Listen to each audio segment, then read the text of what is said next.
Good evening, and welcome to Hello, It's Us, Perspectives on Inclusion. This program is dedicated to educating the general public about issues that are important to the disability community, and we hope that you'll recognize in viewing it that these same issues are important to everybody because people with disabilities and our families are certainly very important, integral parts of our communities. Hello, It's Us is brought to you through a collaboration between the University of Iowa Center for Disabilities and Development, Uptown Bill's Coffee Shop, and our good friends here at Public Access Television. My name is Mike Honig. I work at the University of Iowa Center for Disabilities and Development. I'm a program coordinator there, and I serve as co-host for Hello, It's Us along with Keith Ruff. Keith? I'm Keith Ruff. You are the co-host with you. I'm an active advocate for disability issues, and I'm almost finished with that book. I'm ready. So welcome, everybody. Thank you. Thank you for coming. Welcome to part 2 of our special segments on serving children with special health care needs, and we've been fortunate enough to be joined once again by three parents, and also Martha, who sort of has all of them have multiple roles, but Martha also serves as a program manager for Child Health Specialty Clinics. So we're going to ask each of them to introduce themselves and tell us a little bit briefly about what got you into work with or your interest in children with disabilities and special health care needs. And we'll start, since I mentioned you, Martha, we'll start with you this time. Sure. Thank you, Mike and Keith. Thank you for having us. I am, as Mike said, a program manager for family engagement at Child Health Specialty Clinics. I work at Child Health Specialty Clinics administrative offices in Iowa City. We're part of the division of Child and Community Health, which is part of the Department of Pediatrics at the University of Iowa. What brought me to this work is that I'm a parent of many children and many grandchildren, some of whom have special health care diagnoses. In particular, I have an adult son with serious and persistent mental illness. So I've had the privilege to work with parents in parent support and engagement for 8 years. Great. I just can't believe it's been that long. Sarah and Stella are from Pella, and I guess I'll be quiet and let you tell folks that, but we'll have you go next this time. Sure. Stella is our middle child. My husband Travis and I have 3 children.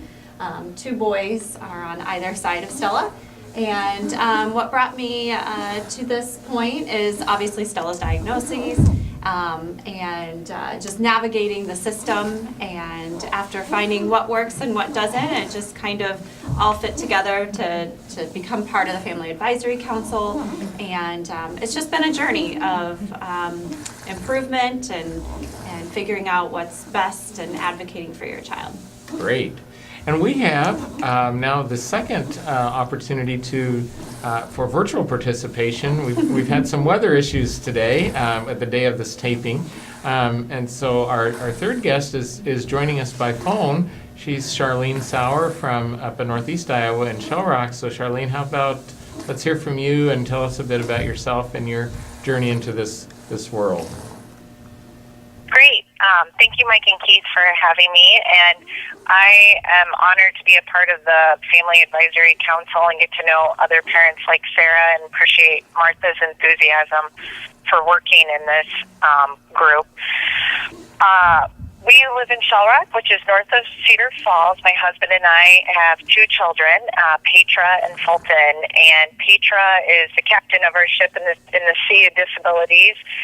She is 8 years old, and about 8 months after she was born, we found out something wasn't quite right. And so we are a SWAN diagnosed. It's a syndrome without a name. So we have many different diagnoses that Petra has, but we don't necessarily have an umbrella that we fall under. So we see many different doctors and different hospitals, and on her journey to figure out how can we make her life the best possible in her community, for herself, with her family.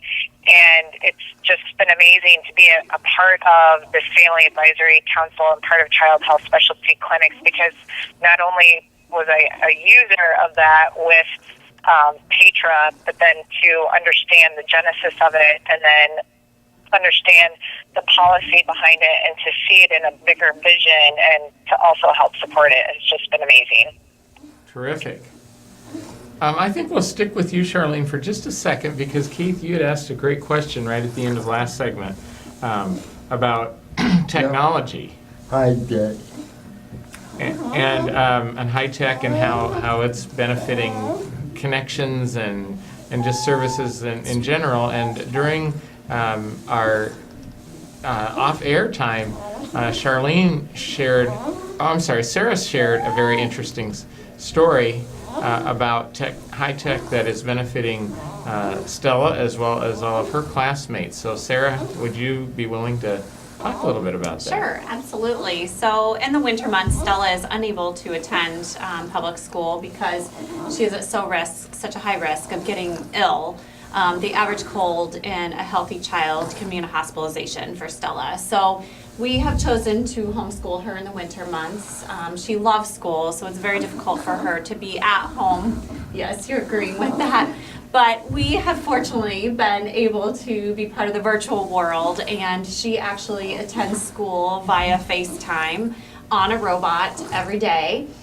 She takes part in every aspect of school, maybe not recess if it's snowy and icy out, but other than that, her robot is able to navigate around the school. We actually can control it from home. And so she is able to really be involved in whatever is going on at school. It's just one of those great things that has come about as a resource that we found out through connections with other people. And we would have never known this existed had it not been for other peers that had this experience. And so Stella feels like she's still very much a part of the classroom. Her face is on the iPad that's on the robot, and some other families have dressed these robots as though their child is there. So it's been really amazing technology that we've been able to utilize to just really keep her on top of everything that's going on education-wise as well as socially. So That is amazing. Dad, how has the school system accepted the robot? how does the school system accept the robot? They've been very accepting of it. Okay. We actually got ours through the AEA, which has been a great support, obviously for kids with disabilities, technology-wise. And so the school did a little assembly just to introduce the robot as Stella. I mean, they call the robot Stella. And gave the kids instruction on what not to do with the robot. They told the children they are not allowed to pick her up and move her places, but the teachers can. So, or if Stella is stuck in a doorway where the door is shut, they are to open it for her. So they've been very accepting, and they love talking to her going down the hallway. It's been a lot of fun. That is so cool. Yeah. Thankful for technology most of the time. Charlene? Oh, go ahead. I think I heard Charlene. Are you jumping in there? No, I was laughing. Oh, do you have any comments on technology before we move into the Family Advisory Council? Sure. With Petra's experience at school, Petra is nonverbal, and so her school, either her one-on-one associate or teachers, they will take pictures throughout the day and or videos, and so that becomes her memory bank for us at the dinner table. We can get that out, and then we talk about her day, just very much like we do with her brother who's in preschool, when we say, how was your day? What did you work on today? And so we're able to look at the pictures with her and say, and we also get a brief write-up about her day or something that was of note, and we can just have that interaction with her just like you would with any other child. That's great. Yeah, it's been a huge part for us, I think, to grow as a family with that experience. Great. You want to take the next one on the Family Advisory Council? Yes. Could you all three of you describe the intricate parts of the family advisory council. So maybe I'll start to talk Okay. just about how it evolved, how Yep, we that'd came be to have a great. family advisory Yes. council. So of course, we've had family navigators since 1984, but this was sort of a new venture for us. Since And- when? 1984. Really? Wow. Really? Did not know And we're that. very proud that the first family navigator was Julie Beckett, who is considered the mother of the waiver movement in the United States. So, we've had that model for a while. In 2014, Child Health Specialty Clinics received a Health Resources and Services Administration grant called the Systems Integration Grant. And our director at the time, Dr. Deborah Waldron, invited several of us family navigators, there were 3 of us, to develop a family advisory council on the basis of the agreement of experts around the country that any well-functioning health system needs to have a formal advisory system by persons receiving care through that health system. So through funding, through that systems integration grant funding, we were able to develop the concept of a family advisory council. We worked pretty closely with University of Iowa's Family Advisory Council, received advice from them. But we launched in September of 2014 with 15 families from around the state, and Sarah was one of our first, in our first Family Advisory Council. Charlene, I think you've been with us for about a year and a half.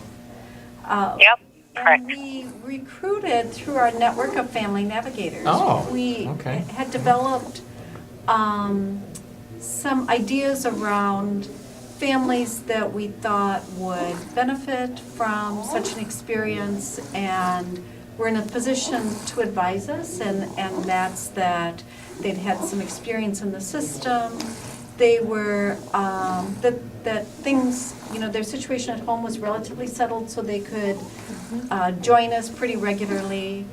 And so we received recommendations from our family navigators, and we developed an application process. And then we have always had about 15 members on our council. Typically, they're parents, but we have had some youth members as well. I think you have one now at least, We right? have one now, and we need to recruit another youth because if there's one youth advisor, we need to have 2.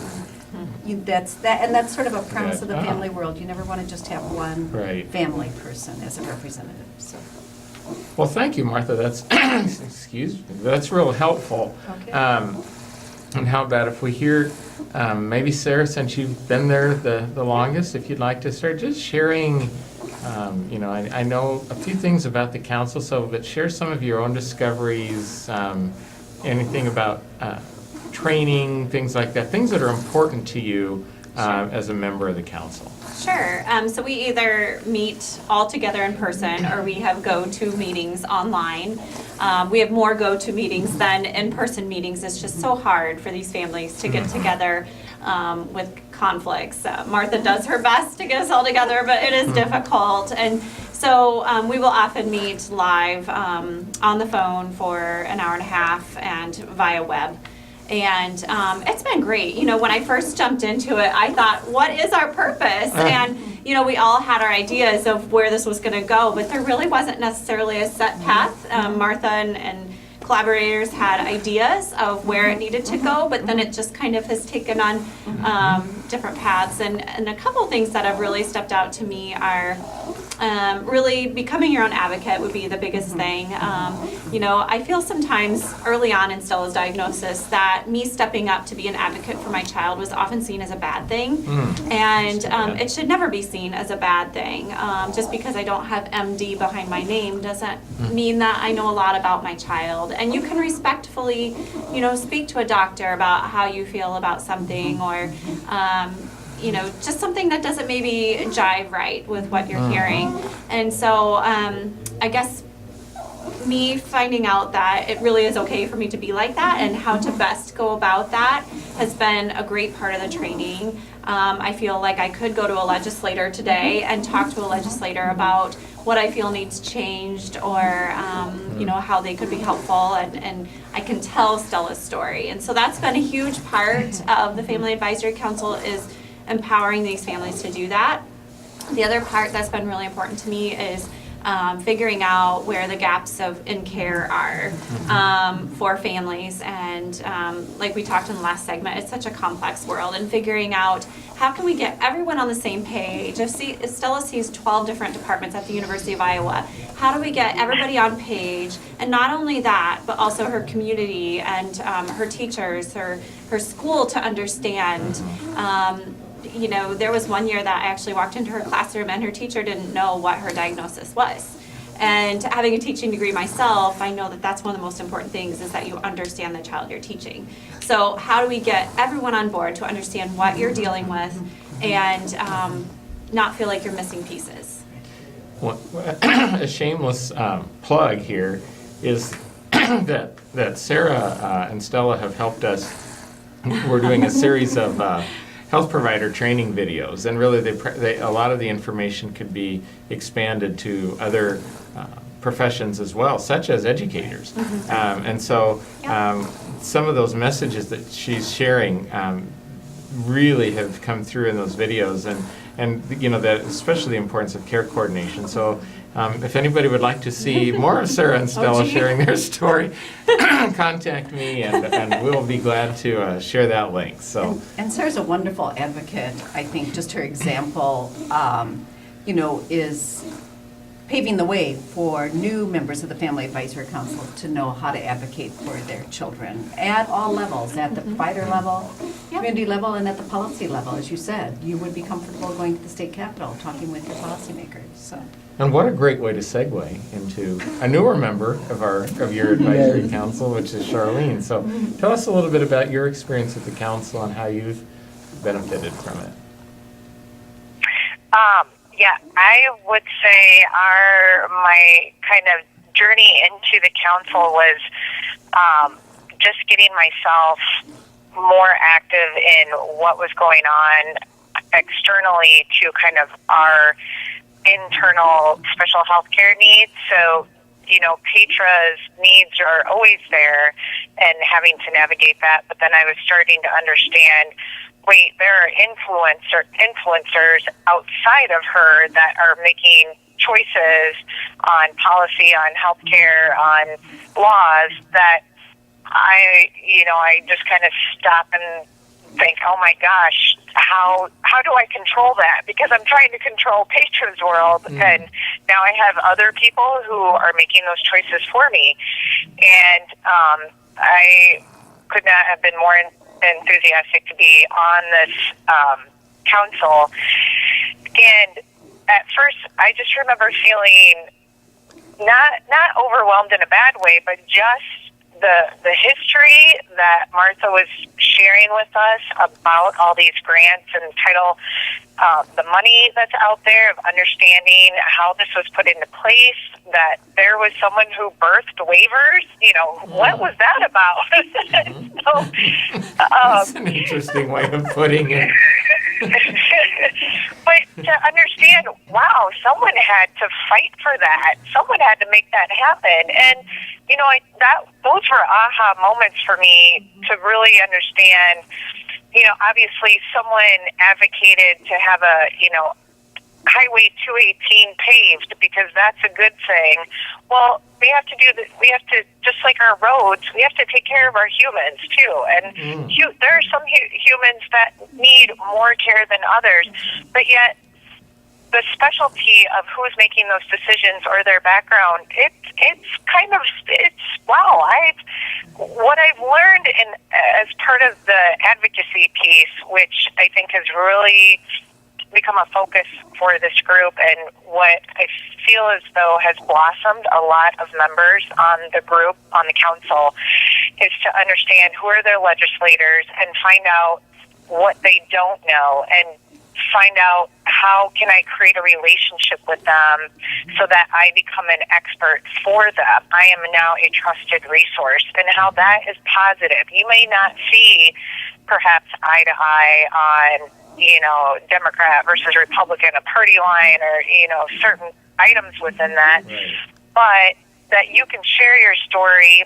And I think one of the biggest moments for me was last year I was able to attend our visit to the Capitol and talk with some of my legislators, and they had no idea what I was talking about when I brought up the waiver and what Petra had and what she needed, and I just received a blank stare. And I understand, I think at first I was shocked and kind of disheartened, but now I took a step back and thought, well, they need examples. They need to know why this is important. And if they don't have that, they can't make that connection. They don't understand why that legislation was put in place before they were there. So I need to help explain the story of why it was created, why it's important now, and why it might need to change, or why you're proposing this change and that's going to affect us by XYZ,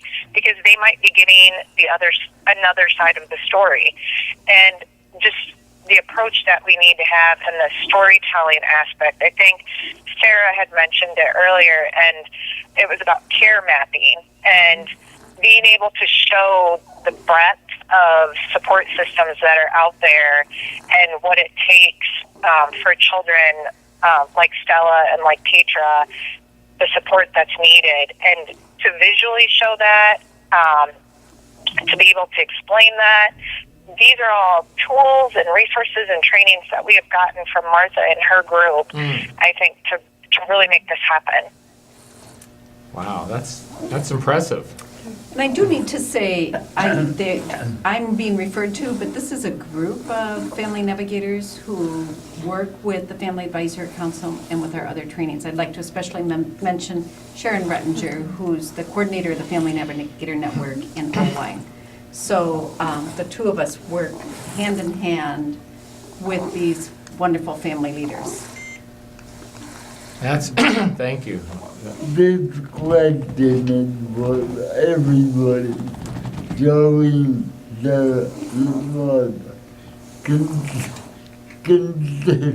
considering the political climate here and in Washington, how does the outlook for the advisory council look at this time? So are you thinking in terms of sustaining the advisory Yes. council? So, and that's a good question. We, the council was developed, as I said, as part of the systems integration grant.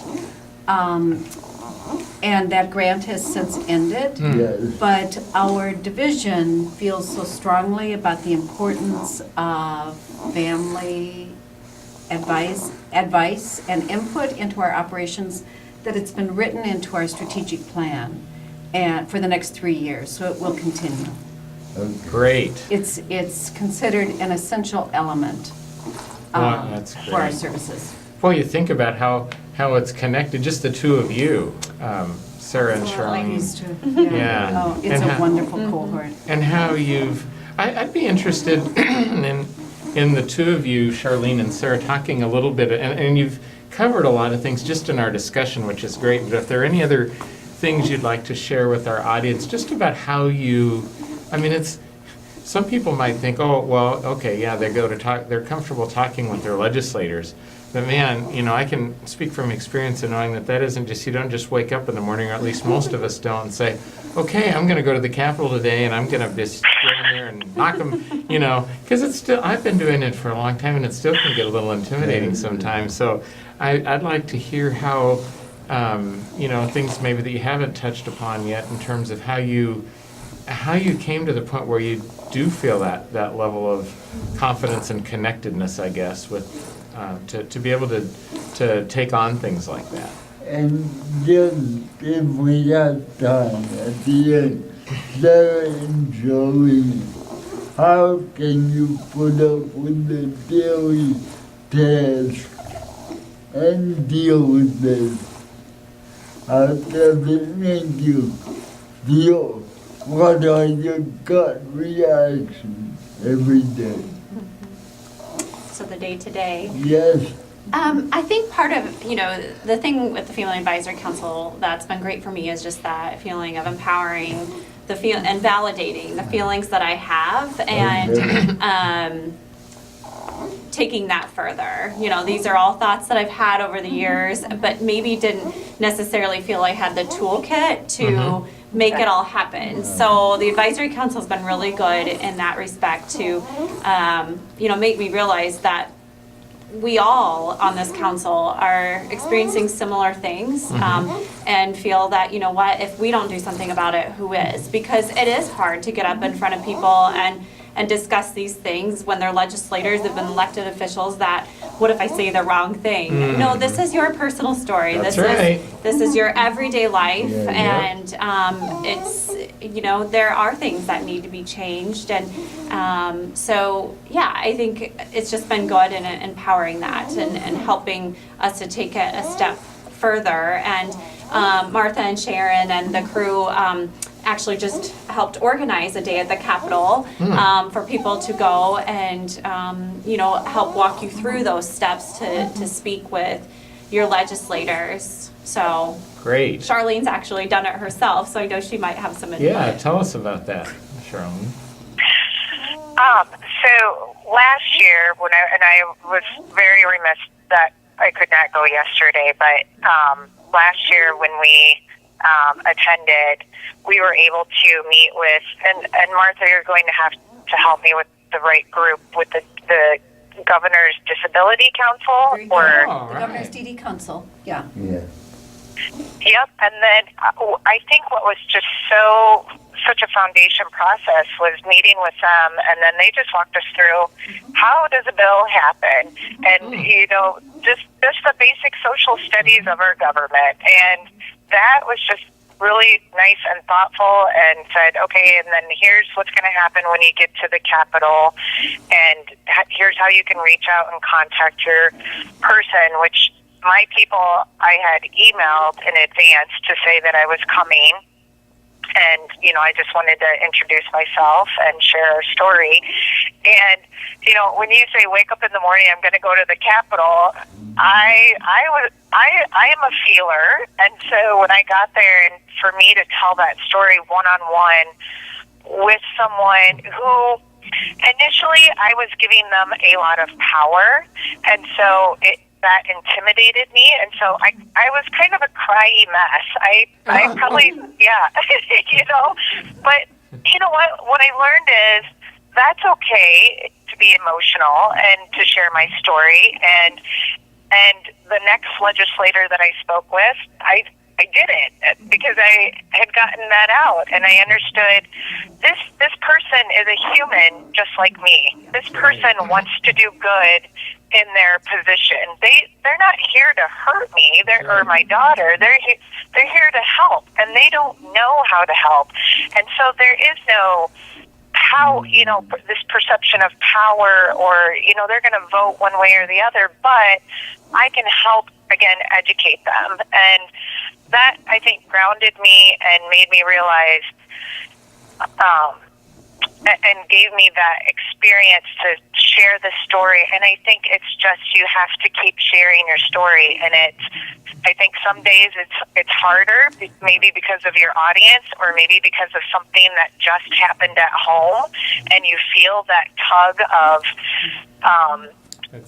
the special health care need was just too overwhelming, and that might affect your speech, or you're just going to go out there and really promote what you need to, and it'll go okay. And I think as a parent of Petra, I don't know what's going to happen each day, so I just wake up and say, let's do it. That is a wonderful way for us to, believe it or not, we are at time again. I know. We'll have to have you all back, like I said, in the summer when Charlene could. But that letting parents know that it's okay, and that's if we don't get anything else across today, we want to get that message across. So I want to we both want to thank the three of you for joining us and Yeah. taking up so much time, not only in coming onto the show, but in helping us plan it. And I want to thank Stella, too, for Yeah. making the trip. And I want to obviously thank our viewers and our sponsors. Thank you for taking the time out of your day to watch, whether you're seeing us on PATV or on YouTube. Thank you so much for tuning in. Have a good week. Bye now.